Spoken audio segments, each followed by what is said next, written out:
The territory of Spain today comprises of 195,365 square miles, being principally made up of land on the Iberian Peninsula, sharing borders with Portugal to the west, France to the north, as well as the small Principality of Andorra. Spain also controls the Balearic Islands in the Mediterranean and the Canary Islands in the Atlantic, as well as the two small enclaves of Ceuta and Melilla on the northern shore of Morocco's coastline. However, at the beginning of the 19th century, the total amount of territory to which Spain laid claim to exceeded a staggering 5 million square miles, stretching throughout almost the entirety of the Americas, from California all the way to Argentina and even further afield to the far side of the Pacific Ocean, with the Philippines in eastern Asia. Although this marked the peak of Spain's territorial possessions, many of these lands were brought under Spanish rule in the prior 3 centuries in what was one of the most remarkable and rapid rises to power of any nation in history. This is how Spain became the world's first superpower. Music. In the latter half of the 15th century, Spain did not even formally exist. The Iberian Peninsula at this time was made up of several Christian kingdoms. Chief amongst these were the Kingdom of Castile and the Kingdom of Aragon. Over the previous 7 centuries, both had gradually won back the territory that they had lost to the Moors, the Islamic invaders who came from North Africa and conquered much of Iberia in the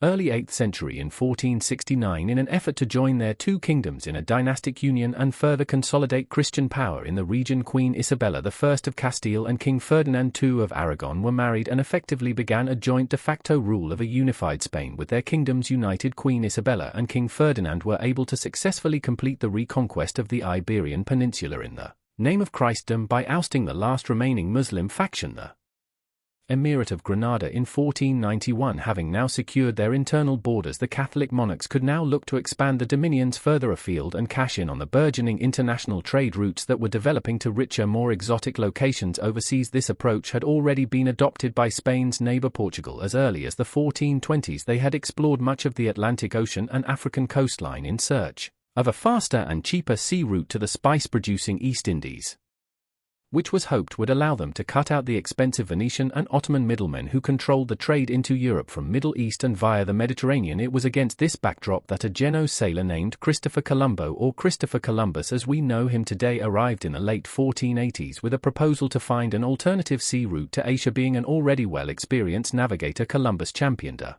new idea, which was that instead of sailing south and around Africa, one could reach Asia by sailing westward into the Atlantic and circumnavigating the Earth. Believing that there would be a vast uninterrupted sea stretching from Europe to the East Indies, he initially petitioned King John II of Portugal to fund such an expedition in the early 1480s, but his solicitations did not meet with any success. News of Columbus's proposition soon made its way to the court of Isabella and Ferdinand, who were eager to replicate the mercantile success of their Portuguese neighbors and established Spain's own overseas trade routes. They agreed to back the venture, and after many years of petitions and careful planning, Columbus finally set sail with 3 small ships, the Nina, the Pinta, and the Santa Maria, on the 3rd of August, 1492.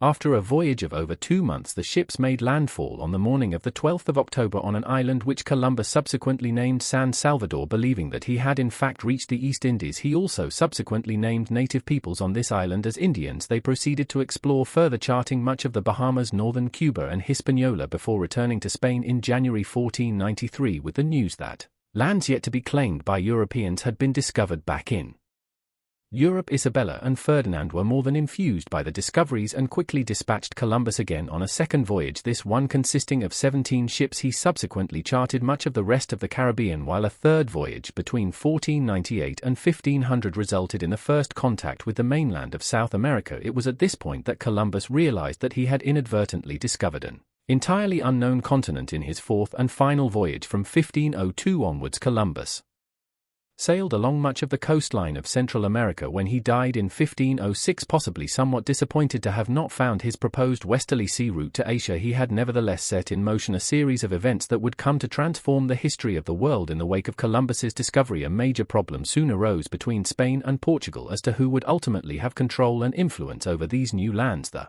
Treaty of Tordesillas was negotiated between the two nations, with Pope Alexander VI acting as the intermediary, and broker signed on the 7th of June, 1494 It effectively divided the world outside of Europe into two spheres of influence, one Spanish and the other Portuguese. It was believed at the time that this would grant everything in the Americas to Spain, although it would later be revealed that Brazil lay within Portugal's region. Even as the Treaty of Tordesillas was being negotiated, steps were underway to begin establishing permanent Spanish settlements.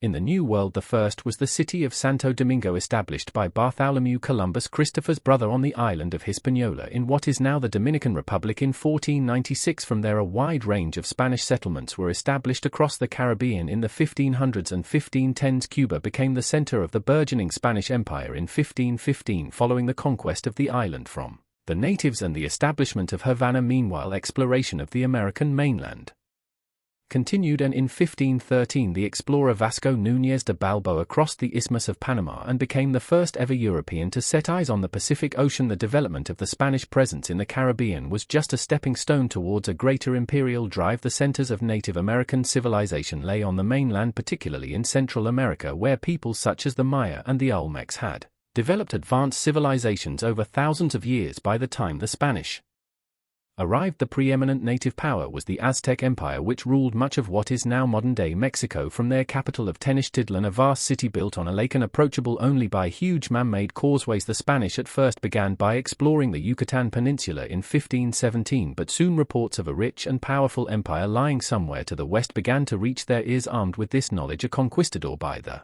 name of Hernán Cortés set sail with a small expedition from Havana on the 18th of November, 1518, and arrived off the Mexican coastline a few weeks later. In the summer of 1519, Cortés founded the settlement of Villarica de la Cruz, which became his base of operations in the Gulf of Mexico. That's awesome. He began to head inland, gathering allies amongst the native peoples such as the Tlaxcala, whom the Aztecs had conquered and had oppressed for decades. In early November, Cortés arrived at Tenochtitlan. The Aztecs, led by their monarch King Montezuma II, cautiously welcomed the Spanish, whom they viewed with a mixture of awe and fear, suspecting on the one hand that these men, dressed in metal armor and carrying European weapons, were gods, but also fearful of what their true intentions might be. Cortés soon tried to seize control of the city, detaining Montezuma and calling for reinforcements from the Caribbean. Cortés remained in charge there for the next 6 months, but relations between the Spanish and their host soon turned ugly, and on the 29th of June, 1520, Montezuma was killed by his own people while pleading for calm. The following night, known in Spanish as La Noche Triste, the sad night, Cortés and his men were driven from Tenochtitlan, losing almost all of the vast amount of treasure they had managed to accumulate since occupying the city. Cortés managed to regroup his small band of Spaniards, who numbered less than 1,000 men, as well as the more numerous allies, over the autumn and winter of 1520. By the following spring, he began his campaign back towards Tenochtitlan and had the city surrounded. By early summer, beginning a siege that lasted for 10 weeks. In the resulting battle, the great Aztec civilization was effectively put to an end. Many of the native peoples had already succumbed to the perils of European diseases such as smallpox, which the Spanish had unknowingly brought with them. The natives had almost no natural immunity to these diseases, and consequently millions of people died in droves. Those who had somehow survived or yet to be affected by the disease then had to face the wrath of the Spanish and their native allies as they entered the city. The Tlaxcala were particularly determined to eradicate all traces of their Aztec oppressors by sacking, looting and pillaging the city, putting many of the inhabitants to the sword in the process. Afterwards, Tenochtitlan would soon be re-established as Mexico City and become the administrative capital of the Viceroyalty of New Spain. Mexico was not the only center of advanced civilization in the Americas. Much further to the south, and high up in the Andes Mountains, peoples such as the Chico and Nazca had built sophisticated societies since ancient times. When the Spanish arrived in the New World, the Inca civilization had become the dominant power in the region, ruling over a territory consisting of much of modern-day Peru, Ecuador and Bolivia. Contact with the Incas was first made in the mid-1520s, following which two conquistadors, Francisco Pizarro and Diego de Almagro, led a band of men into Peru with the aim of conquering the powerful empire. Their first expedition in 1528 met with little success, though, as with Cortés and Mexico, they did introduce smallpox to the region, which decimated the native population and weakened resistance ahead of the coming Spanish conquest. Pizarro returned to Peru in 1531, armed with royal approval, to lead a fresh expedition against the Inca Empire. What followed was a prolonged war that lasted throughout much of the 1530s. Unlike Cortés in Mexico, however, Pizarro did not score a swift victory over the Incas, partly because their empire was more decentralized and spread out than that of the Aztecs. Moreover, the Spanish were divided amongst themselves in Peru, with Pizarro and his brothers leading one faction and the Almagros leading another. This resulted in a quasi-civil war erupting between the Spanish conquistadors even as they were in the process of fighting Incas. Pizarro himself was eventually killed by Diego del Magro II in 1541.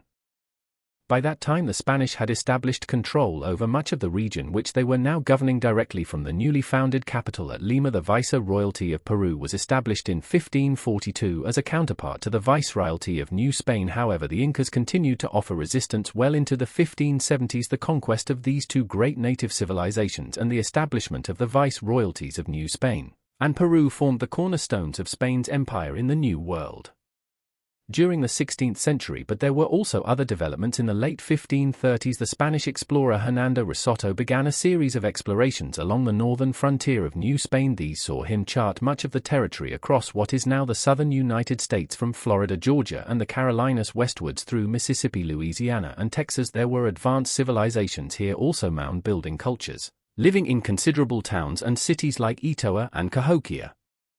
However, while De Soto was able to bring back information on these regions, no determined efforts were made by the Spanish to colonize these regions for many years, except for some tentative settlements along the coastline of Florida and in southern Texas. Quite simply, there was better, more readily available land closer to Mexico City and other core parts of the Spanish Empire to settle first. Meanwhile, far to the south, Juan Diaz de Solís had become the first Spanish explorer to chart the mouth of the Rio de la Plata around what is modern-day Argentina and Uruguay in 1516. Another explorer, Pedro de Mendoza, led an expedition here 20 years later and established the settlement of Buenos Aires on the 2nd of February, 1536. Although, like in North America, large parts of Argentina, our neighboring Chile would remain virtually untouched by the Spanish for many decades to come. Spanish expansion across the Americas was a gradual process and centered mainly on the regions of Mexico and Peru. While all of this was occurring in the Americas, there was also a Spanish colony being established far across the Pacific Ocean when Ferdinand Magellan undertook his circumnavigation of the globe between 1519 and 1522. He discovered an archipelago of islands in eastern Asia that lay within Portugal's side of the boundary determined by the Treaty of Tordesillas. Despite being west of the line for the territory to be claimed by Spain, further explorations of these islands were undertaken in the 1540s, during which they were named Las Islas Filipinas, or the Islands of Philip, in honor of Prince Philip, the heir to the Spanish throne. It was only after he had been crowned as King Philip II in 1556 that a military expedition was finally sent to the Philippines to establish a Spanish colony there. In the mid-1560s, the northern island of Luzon, the largest in the archipelago, was quickly conquered and the city of Manila was founded in 1571.